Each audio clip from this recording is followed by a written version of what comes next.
Inside every cell in your body right now, all 37 trillion of them, sits a molecule containing the complete instructions for building you.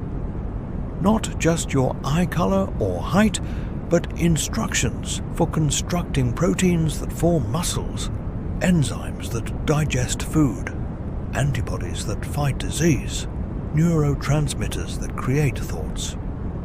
Every process keeping you alive follows instructions written in a chemical language that's remained essentially unchanged for nearly 4 billion years. This molecule is DNA, deoxyribonucleic acid, and it's arguably the most important discovery in biology's history. Just 2 meters of DNA coiled inside each cell's nucleus contains roughly 3 billion chemical letters encoding 20,000 to 25,000 genes. If you could read DNA at 1 letter per second, it would take 95 years to read your complete genome once. Yet your cells read, copy, and execute these instructions constantly, with error rates so low they're almost unimaginable. Welcome to Science for Sleeping, where we unpack life's deepest mysteries and transform them into peaceful explorations. If you're discovering us for the first time, you've found something special. A place where complex biology becomes calming knowledge, where the molecular machinery of life becomes a bedtime story told in nucleotides and amino acids. And if these journeys into science help you unwind each night, please like this video and subscribe. Your support allows us to continue exploring reality's wonders in ways that bring peace rather than stress. Tonight, we're exploring DNA slowly and carefully, how 4 simple chemical bases arrange themselves into instructions for building every protein your body needs, how this information copies itself with extraordinary fidelity, how errors in copying drive evolution yet are rare enough to maintain stable species, and how scientists learned to read and manipulate this ancient code.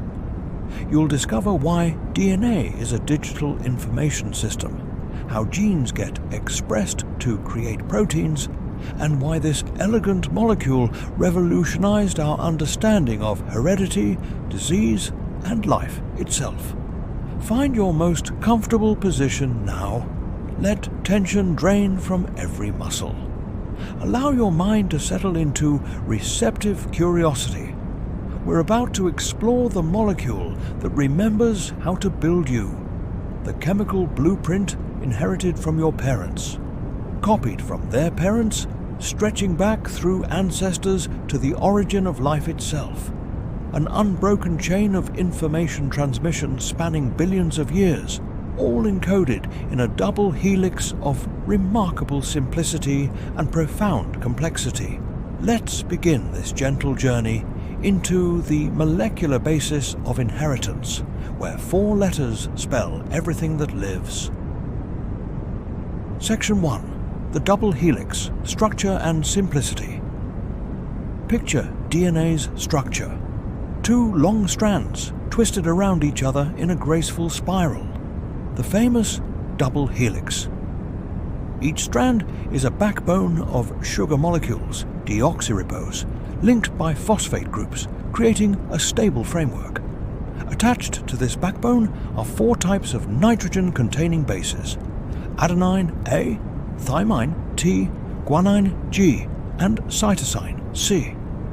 These bases project inward from each backbone, pairing with bases on the opposite strand to form the helix's rungs. The pairing is specific and crucial. Adenine always pairs with thymine, guanine always pairs with cytosine. This complementary base pairing is held together by hydrogen bonds, weak chemical attractions that are easy to break yet stable enough to maintain structure.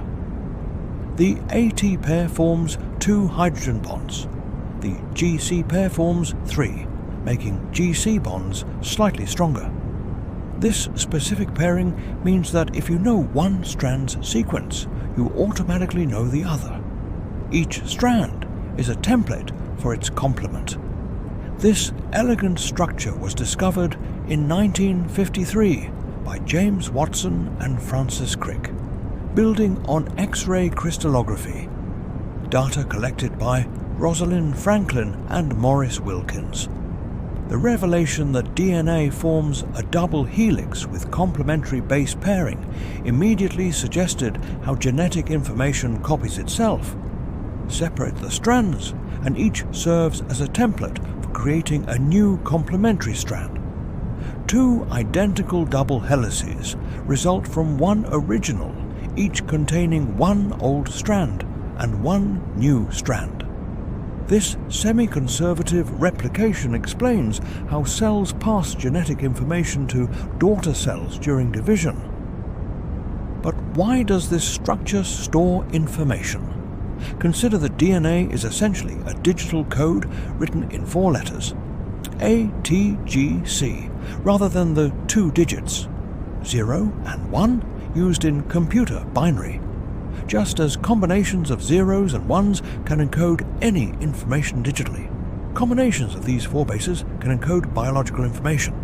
A sequence like A, T, G, C, G, T, A means something different from A, T, G, G, G, T, A. Single letter changes alter meaning, sometimes dramatically. The information density is remarkable. Each base pair is about 0.34 nanometers long. Your DNA, if stretched end to end, would extend about 2 meters. Yet, it fits inside a nucleus roughly 6 micrometers in diameter. This is achieved through elaborate packaging. DNA wraps around histone proteins forming nucleosomes, which coil into chromatin fibers and which further condense into chromosomes visible during cell division. This packaging must be precise yet reversible. DNA must be accessible for reading while remaining compact and protected. The human genome, the complete DNA sequence in one set of 23 chromosomes, contains approximately 3 billion base pairs. Not all of this encodes proteins. Much is regulatory sequence, controlling when and how genes are expressed, structural sequence organizing chromosomes, and repetitive sequences whose functions are still being discovered.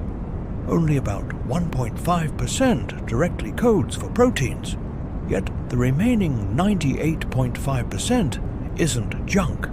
Much of it serves regulatory, structural, or currently unknown functions.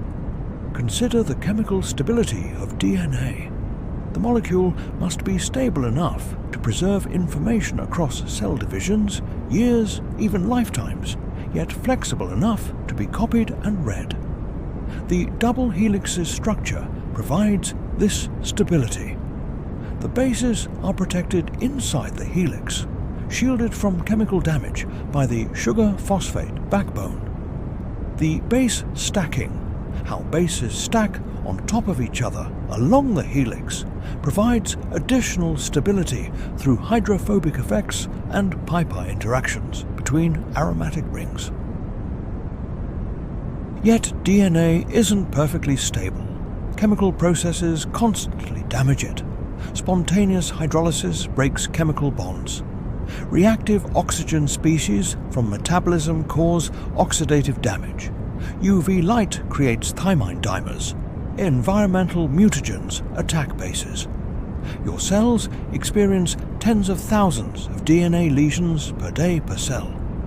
This damage would be catastrophic if not for elaborate DNA repair systems that constantly patrol the genome, detecting and fixing damage.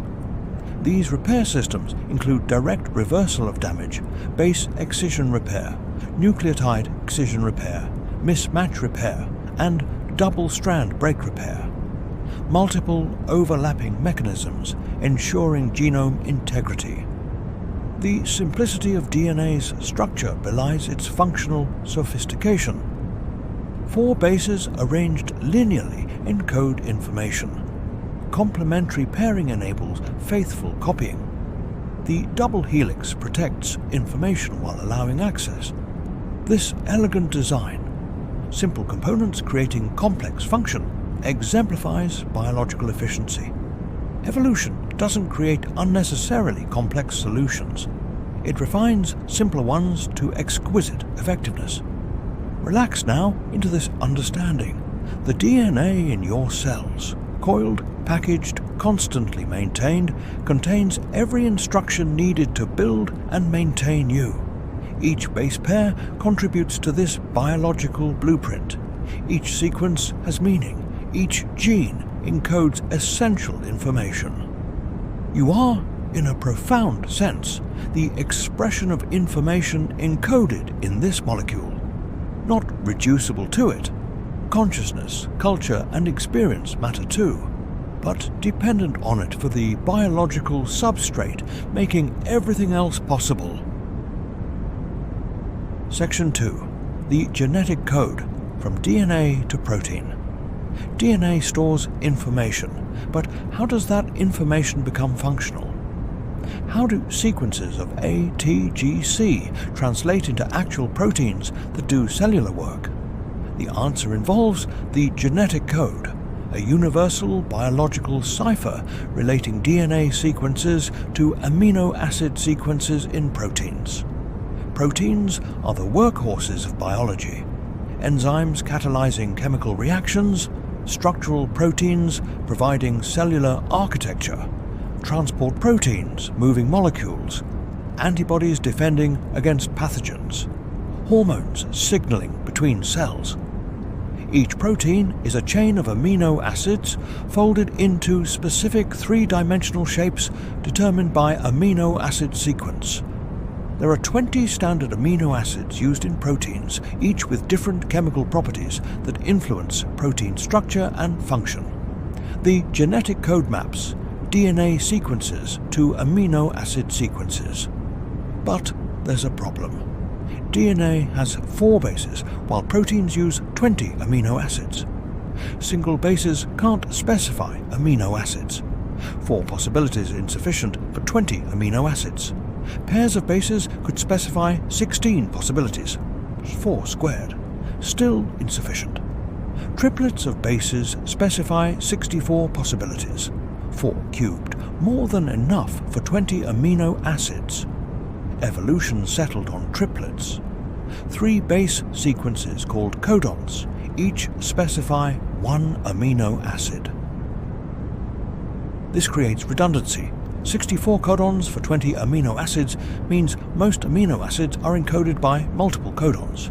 For instance, leucine is encoded by 6 different codons: a UUA, UUG, CUU, CUC, CUA, CUG. This redundancy provides robustness.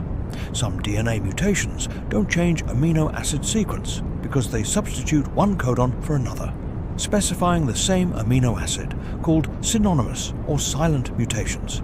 3 codons, UAA, UAG, UGA, are stop signals indicating where protein synthesis should end.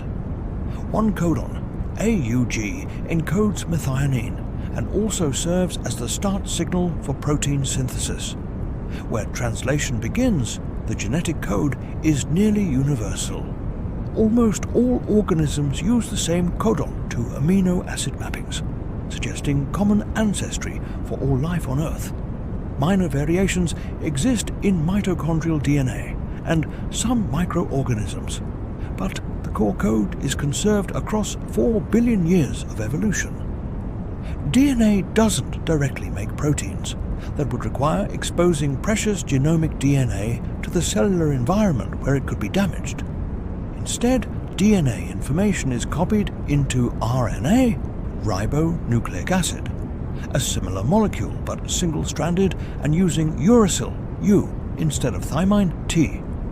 This process, called transcription, creates messenger RNA, mRNA, copies of genes that travel from nucleus to cytoplasm where protein synthesis occurs. Translation, building proteins according to mRNA instructions, occurs at ribosomes. Complex molecular machines made of ribosomal RNA and proteins transfer RNA, tRNA molecules bring amino acids to ribosomes. Each tRNA recognizes specific codons through complementary base pairing with its anticodon region and carries the corresponding amino acid.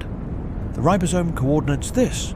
It reads mRNA codons sequentially, brings in matching tRNAs with their amino acids, links amino acids together, forming protein chain, and releases completed proteins to fold into functional shapes. This central dogma of molecular biology, DNA to RNA to protein, describes information flow in cells. DNA stores information permanently in the nucleus. RNA copies specific genes temporarily for protein synthesis. Proteins execute functions encoded by genes. Information flows from stable storage to temporary messengers to functional molecules. This separation protects DNA while allowing information to be used repeatedly. One gene can be transcribed many times, each mRNA translated many times, producing abundant protein from a single DNA sequence. Gene expression is tightly regulated. Not every gene is active in every cell or at all times. Liver cells express different genes than neurons or muscle cells. Even though all contain identical DNA, gene regulation determines which genes are transcribed, how much mRNA is produced, how long it persists, and how efficiently it's translated. This regulation involves transcription factors, proteins binding DNA to enhance or suppress transcription, epigenetic modifications, chemical tags on DNA and histones affecting gene accessibility, and regulatory RNAs controlling mRNA stability and translation. Consider the complexity coordinating expression of thousands of genes. During development, genes activate in precise sequences, creating different cell types, tissues, and organs. In response to environment, cells adjust gene expression. Heat shock proteins increase during stress. Digestive enzymes increase after eating. Growth factors stimulate cell division. All this happens automatically through molecular interactions. Transcription factors binding promoters, enhancers looping to contact genes, chromatin remodeling, exposing or hiding DNA, creating exquisitely coordinated biological responses from relatively simple chemical interactions. Settle into this marvel now. Your DNA contains instructions, but expression of those instructions, which genes are active, when and how much, determines what you are at any given moment. The same genome creates liver cells, brain cells, and skin cells through differential gene expression. The same genes respond differently to exercise, stress, or illness. You are not merely your genome, but the dynamic expression of it. Information being continuously read, interpreted, and executed throughout your body in patterns that change moment to moment, yet maintain your identity across a lifetime. Section 3. Replication. Copying the code with astonishing precision. Every time a cell divides, its DNA must be copied, so each daughter cell inherits complete genetic information. This replication must be extraordinarily accurate. Errors become mutations that accumulate over generations, potentially causing disease or dysfunction. Evolution has refined DNA replication to achieve error rates around 1 mistake per billion bases copied, a fidelity unmatched by any human-made copying process. How does replication achieve such precision? The process begins when specialized proteins recognize origin sequences, specific DNA regions where replication starts. In bacteria, there's typically one origin per chromosome. In human cells, thousands of origins activate simultaneously along each chromosome, allowing the entire genome to replicate in hours rather than weeks. At each origin, helicase enzymes unwind the double helix, separating strands and creating replication forks where copying occurs. Single-strand binding proteins stabilize separated DNA strands, preventing them from re-annealing before they're copied. Topoisomerase enzymes relieve tension created by unwinding. As helix unwinds at replication fork, DNA ahead of the fork becomes overwound.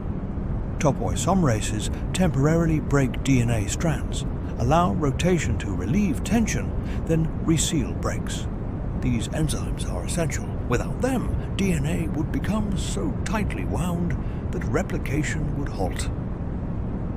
DNA polymerase, the enzyme synthesizing new DNA, cannot start from scratch. It requires a primer, a short RNA sequence providing a 3' hydroxyl group where polymerase can add nucleotides. Primase enzymes synthesize these RNA primers complementary to template strand. Once primers are in place, DNA polymerase takes over, adding nucleotides that base pair with template strand. A pairs with T, G pairs with C, extending the new strand in the 5' to 3' direction. But here's a complication. DNA strands in the double helix run anti-parallel. One strand runs 5' to 3'. The other 3' to 5' DNA polymerase can only synthesize in the 5' to 3' direction. This means that on one template strand, leading strand, synthesis is continuous as the replication fork advances. On the other template strand, lagging strand, synthesis must occur in short segments called Okazaki fragments, each started by a primer, synthesized backward relative to fork movement, then joined together. This creates gaps where RNA primers were. Other DNA polymerases remove primers and fill gaps with DNA. DNA ligase seals remaining nicks, creating continuous DNA strands. The result, 2 complete double helices, each containing one strand from the original molecule, template strand, and one newly synthesized strand. This semiconservative replication means each daughter cell inherits one original and one new DNA strand. Elegant design ensuring continuity of genetic information. Replication fidelity depends on multiple mechanisms. DNA polymerase selects correct nucleotides through geometric complementarity. Only correct base pairs fit properly in the polymerase active site, allowing efficient catalysis. Incorrect nucleotides fit poorly, dramatically slowing incorporation. But selection isn't perfect. Wrong nucleotides occasionally incorporate. DNA polymerase has proofreading activity. After adding a nucleotide, it checks whether the base pair is correct. If wrong, it removes the mistake and tries again. Proofreading reduces error rate about 100-fold. Even after proofreading, some errors escape. Mismatch repair systems patrol newly replicated DNA, detecting incorrect base pairs that polymerase missed.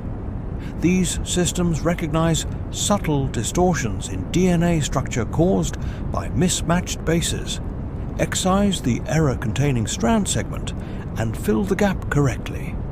Mismatch repair reduces errors another 100 to 1,000-fold. Combined, these mechanisms achieve overall error rate, around 1 in 10 to the 9th to 10 to the 10th bases replicated.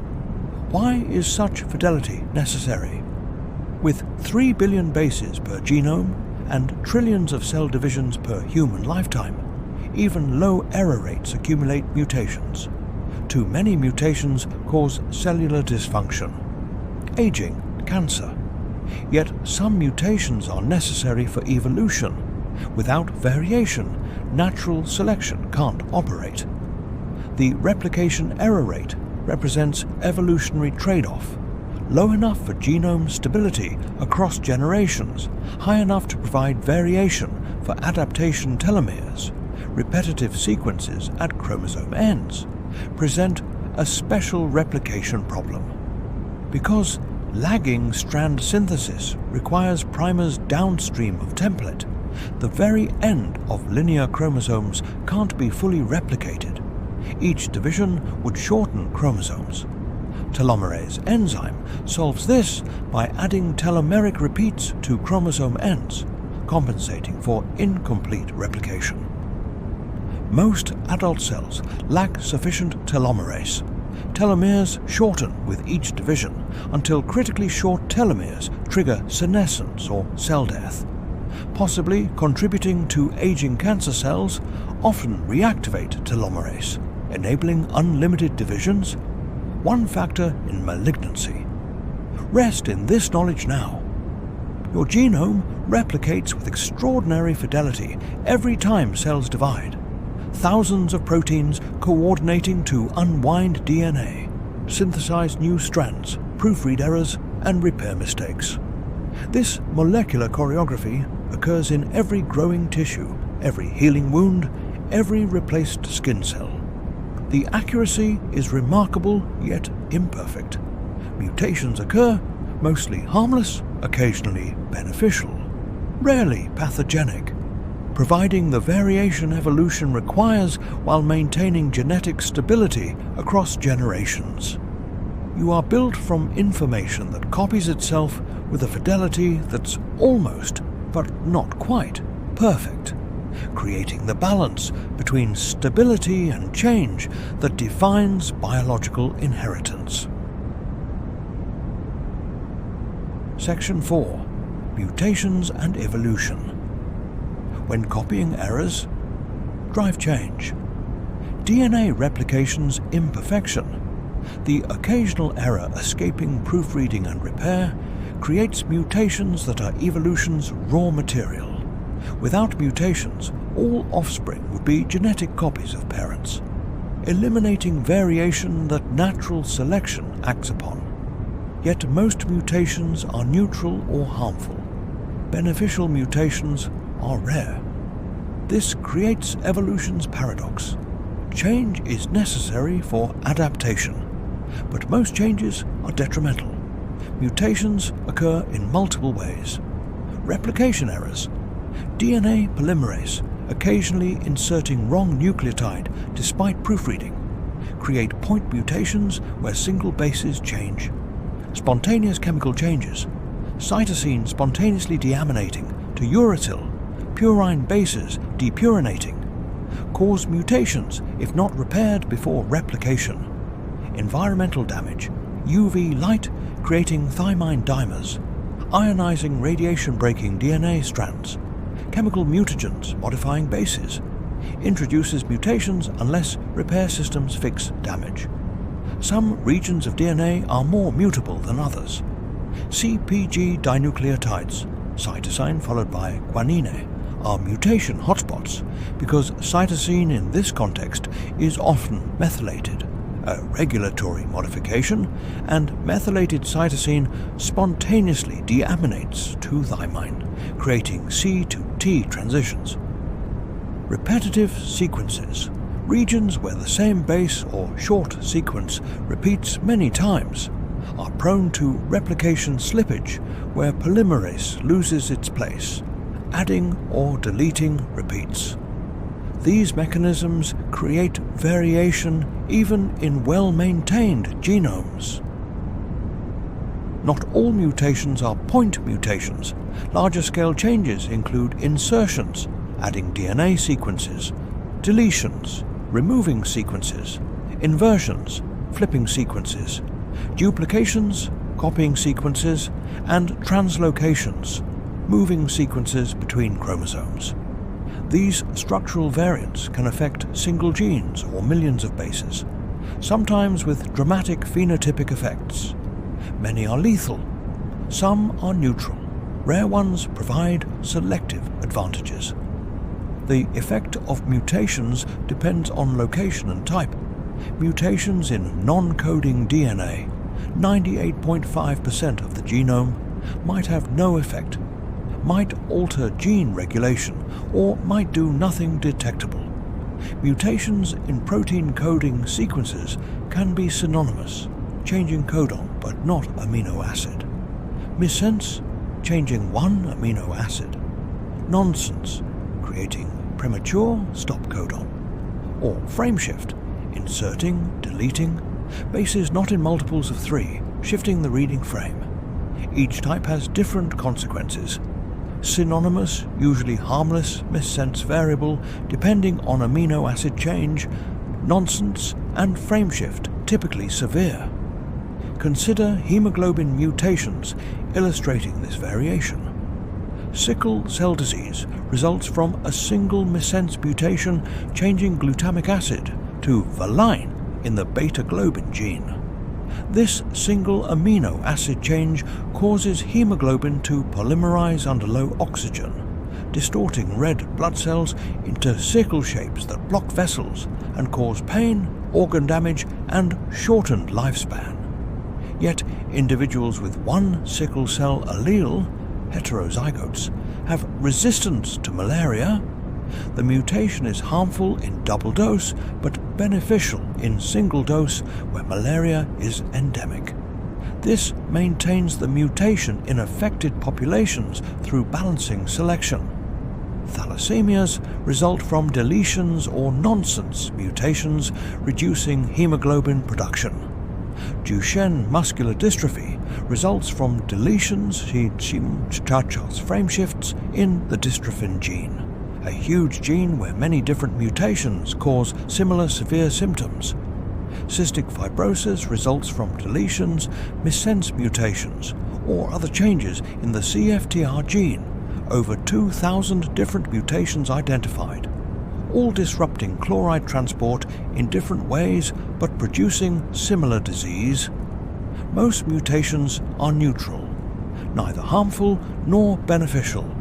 They accumulate in genomes at steady rates determined by mutation rate and selection pressure.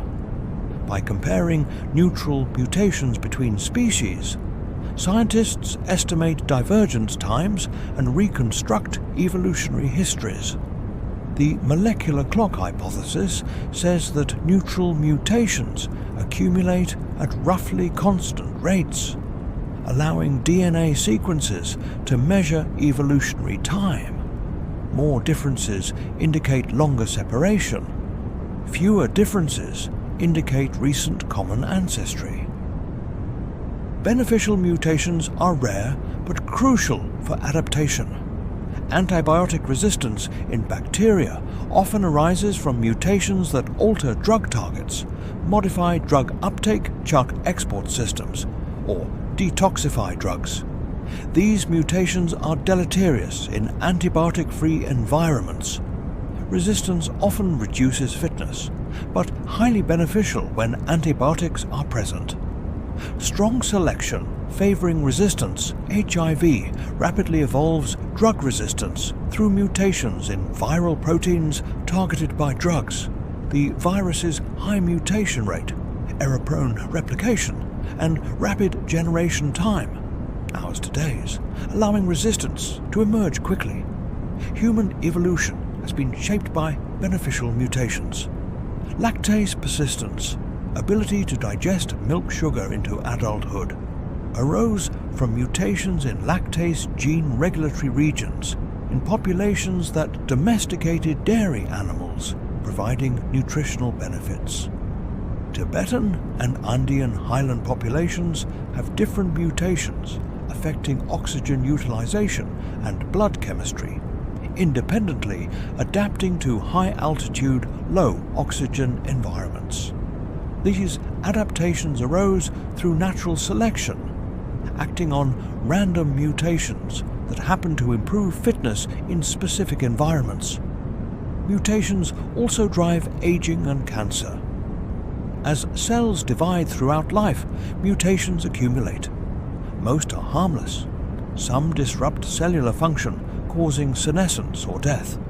Rare ones activate oncogenes or disable tumor suppressors, promoting uncontrolled growth cancer is fundamentally a disease of accumulated mutations. Cells acquire mutations that allow them to evade growth controls, avoid death signals, stimulate blood vessel formation, invade tissues, and metastasize. Multiple specific mutations are usually required for full malignancy. One mutation rarely suffices, but 5 to 10 can transform normal cells into cancer. Breathe slowly now, recognizing that mutations are neither inherently good nor bad. They're changes, most neutral, some harmful, few beneficial. They're evolution's engine, providing variation for selection to act upon, enabling adaptation to changing environments, driving the diversity of life. Yet they are also aging's mechanism and disease's cause, accumulating throughout life, despite repair systems' efforts. You carry mutations from your parents, mutations acquired throughout your life, mutations that might pass to offspring if you reproduce.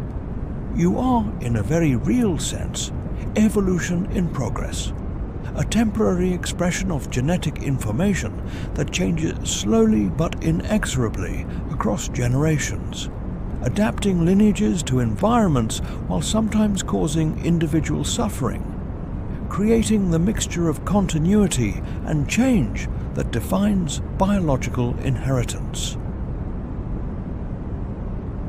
Section 5. Reading and Writing DNA. Biotechnology's revolution. For most of human history, DNA was unreadable.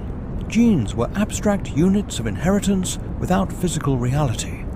Then, in 1953, Watson and Crick revealed DNA's structure.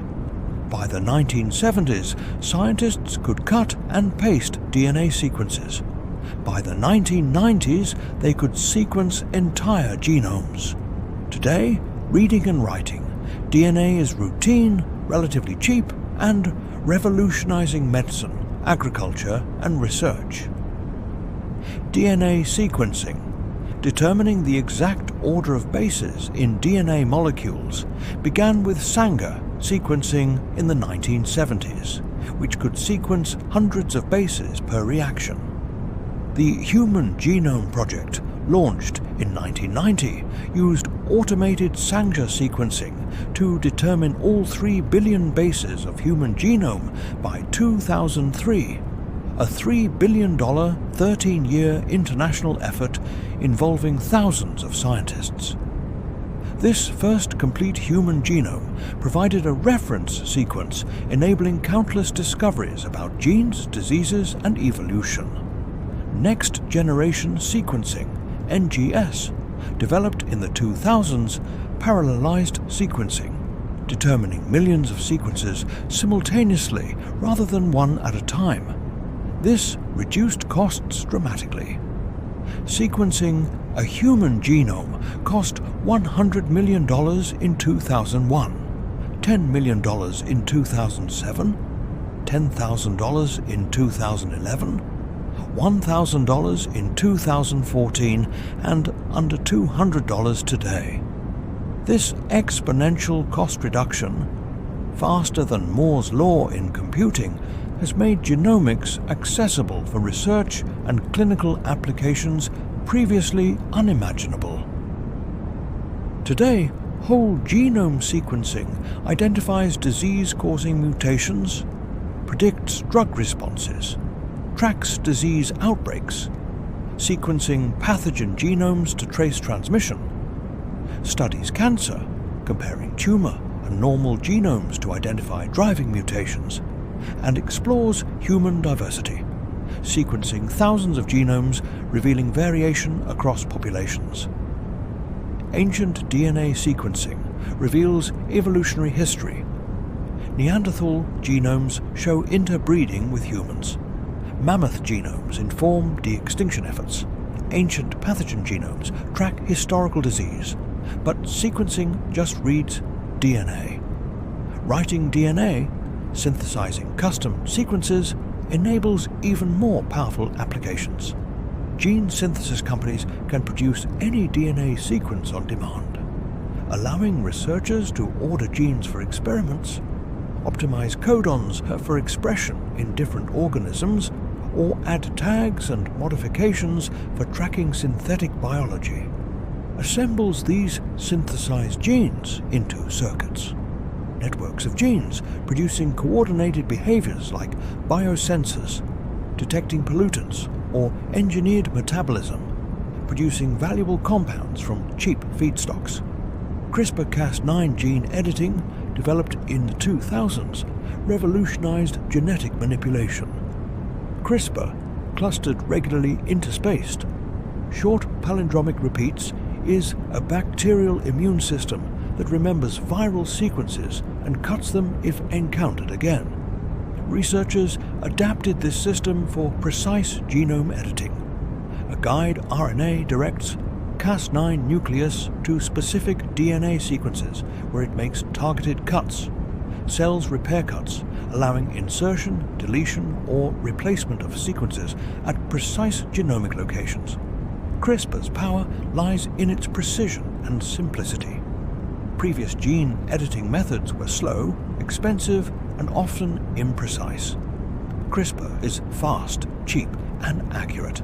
Researchers can edit multiple genes simultaneously, create specific mutations, or replace defective genes with functional copies. This has enabled discoveries about gene function, development of disease models, and therapeutic applications correcting genetic diseases. Clinical applications are emerging: sickle cell disease and beta thalassemia. Treatments using CRISPR-edited blood stem cells have shown remarkable success. Patients previously requiring regular transfusions are producing healthy hemoglobin after receiving edited cells. Hereditary blindness treatments targeting RPE65 gene mutations restore vision in some patients. Cancer immunotherapies edit patients' T cells to recognize and attack tumors. These early successes suggest broader therapeutic applications as CRISPR and related technologies improve. Ethical concerns accompany these capabilities. Germline editing, modifying embryos so changes pass to offspring, could eliminate heritable diseases but raises questions about enhancement, consent. Future generations can't consent to modifications, and unintended consequences. In 2018, Chinese researcher He Jiankuai edited human embryos to confer HIV resistance, implanting them and producing genetically modified babies, widely condemned for proceeding without adequate safety testing, oversight, or ethical review. This highlighted need for international governance of germline editing. Agricultural biotechnology also uses these tools. Genetically modified crops express genes conferring herbicide resistance, insect resistance, drought tolerance, or enhanced nutrition. Golden rice, engineered to produce beta-carotene, or vitamin A precursor, could prevent blindness in malnourished populations. Gene drives, systems ensuring edited genes spread through populations, even if disadvantageous, might eliminate disease-carrying mosquitoes or invasive species, though with ecological risks requiring careful evaluation. DNA data storage exploits the molecule's information density. All data ever created by humanity could theoretically fit in a few kilograms of DNA. Companies are developing DNA storage systems, encoding digital information as DNA sequences, synthesizing those sequences and storing them, potentially for millennia. Far longer than magnetic or optical media. Reading requires sequencing, but information density and longevity make DNA attractive for archival storage. Rest now in this genomic age, where DNA is simultaneously the inherited blueprint you received from parents and a chemical text that humans can read, edit, and write. Sequencing reveals your genetic variation, your disease risks, your ancestry. CRISPR might someday cure genetic diseases you or your descendants, carry synthetic biology engineers, organisms to produce medicines, clean up pollution, or create sustainable materials. The molecular basis of inheritance, once mysterious, is now readable and writable. A revolution transforming medicine, research, and human capability to modify life itself, for better or worse, with power that demands wisdom in its application. Thank you for listening. Rest peacefully tonight, and please like and subscribe for more.